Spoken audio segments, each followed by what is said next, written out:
Hello friends, कैसे हैं आप सभी लोग। आप सभी का स्वागत करता हूं फिर से अपने चैनल पर। गाइस, आज हम इस वीडियो में कॉन्स्टिट्यूशन के एक स्पेसिफिक सेक्शन पर एमसीक्यू क्वेश्चन डिस्कस करेंगे जो आपके एआईबी एग्ज़ाम के लिए इम्पोर्टेंट है। तो सबसे पहला क्वेश्चन क्या है कि अनुच्छेद 166 किससे संबंधित है। तो ये संबंधित है राज्य की कार्यपालिका के कार्यों से। तो इसका सी ऑप्शन सही है। बात करें अगले क्वेश्चन के बारे में। अनुच्छेद 166 के अनुसार राज्य के सभी कार्य किसके नाम से किए जाते हैं। राज्यपाल के नाम से, यानी कि गवर्नर के नाम से। बात करें अगले क्वेश्चन के बारे में। राज्य की सभी आदेश और कार्य किसके नाम से जारी किए जाते हैं।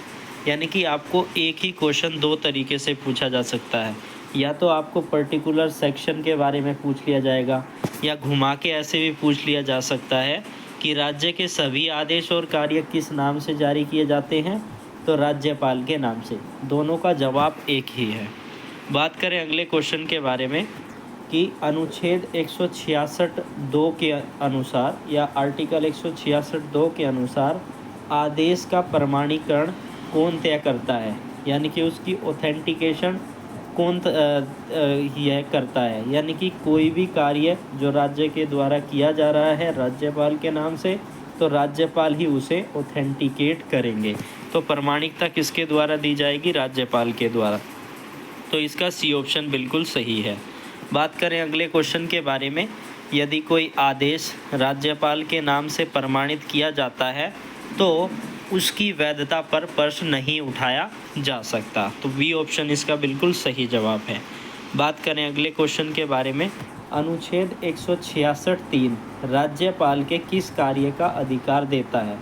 तो किस कार्य का अधिकार देता है? नियम बनाना।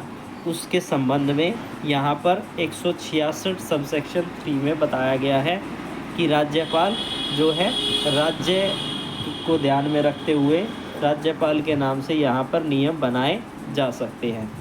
राज्य के लिए अगर कोई नियम बनाने हैं तो वो नियम बनाए जा सकते हैं और राज्यपाल के नाम से बनाए जाएंगे। बात करें अगले क्वेश्चन के बारे में। अनुच्छेद 166 के अंतर्गत बताए गए नियम को क्या कहा जाता है।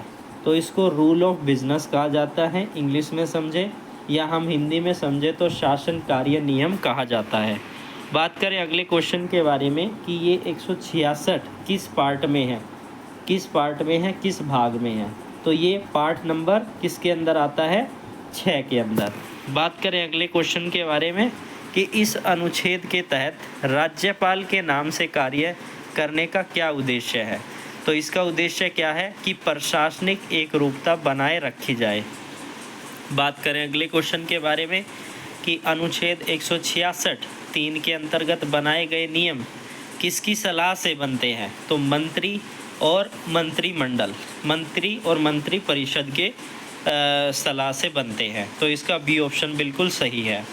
बात करें अगले क्वेश्चन के बारे में कि यह जो सेक्शन है, ये जो आर्टिकल है, ये क्या कहता है। अनुच्छेद 166(1) क्या कहता है? यह कहता है कि सभी कार्य राज्यपाल के नाम से होंगे। बात करें अगले क्वेश्चन के बारे में कि इस आर्टिकल का और इस अनुच्छेद का उद्देश्य क्या है।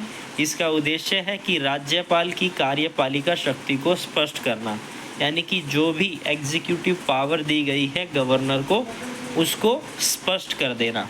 बात करें अगले क्वेश्चन के बारे में। राज्यपाल द्वारा बनाए गए रूल ऑफ बिजनेस का पालन कौन करता है। तो मंत्री करते हैं और मंत्री परिषद करती है। बात करें अगले क्वेश्चन के बारे में। राज्यपाल के नाम से आदेशित का क्या अर्थ है। तो आदेश संवैधानिक रूप से वैध होता है, यानी कि जो ये आदेश दिया जाता है राज्यपाल के नाम से वो भी बिल्कुल वैलिड होता है, वैध होता है। बात करें अगले क्वेश्चन के बारे में कि आर्टिकल 166 के अनुसार यदि आदेश का प्रमाणीकरण यानी ऑथेंटिकेशन वैध रूप से किया गया हो, यानी कि बिल्कुल वैलिड तरीके से किया गया हो, तो न्यायालय उसकी वैधता पर प्रश्न नहीं उठा सकता है। तो बी ऑप्शन इसका बिल्कुल सही है। बात करें अगले क्वेश्चन के बारे में अनुच्छेद 166 किस स्तर पर लागू होता है?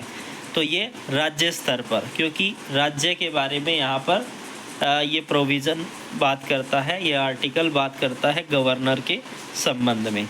बात करें अगले क्वेश्चन के बारे में कि राज्य की कार्यपालिका शक्तियाँ संविधान के किस अनुच्छेद में बताई गई हैं? तो यह बताई गई हैं 154 के अंदर। क्या बताई गई हैं? 154 के अंतर्गत 154 में एग्जीक्यूटिव पावर ऑफ स्टेट के बारे में बताया गया है। बात करें अगले क्वेश्चन के बारे में, रूल ऑफ बिजनेस बनाने का उद्देश्य क्या है? कि विभाजन के बीच में कार्य का बंटवारा करना। बात करें अगले क्वेश्चन के बारे में, आर्टिकल 166 में कितने खंड है? तो 3 खंड है, ये सब सेक्शन पूछी गई है। 166 जो आर्टिकल है उसमें कितने सब पॉइंट्स है उसके बारे में पूछा गया है। सॉरी, मैं यहाँ पर सब सेक्शन बोल दे रहा हूँ, वो आर्टिकल के जो सब पॉइंट है उसकी बात हो रही है। बात करें अगले क्वेश्चन के बारे में, अनुच्छेद 166 का संबंध निम्नलिखित में से किससे है? राज्य की विधायी अधिकार, राज्य के कार्यपालिका की जिम्मेदारी और प्रतिक्रियाएं, न्यायपालिका की स्वतंत्रता, केंद्र राज्य वित्तीय संबंध। तो राज्य के कार्यपालिका की जिम्मेदारी और प्रक्रियाओं से। तो ये थे आज के हमारे क्वेश्चन। फिर मिलेंगे नई वीडियो और नई लीगल क्वेश्चंस के साथ।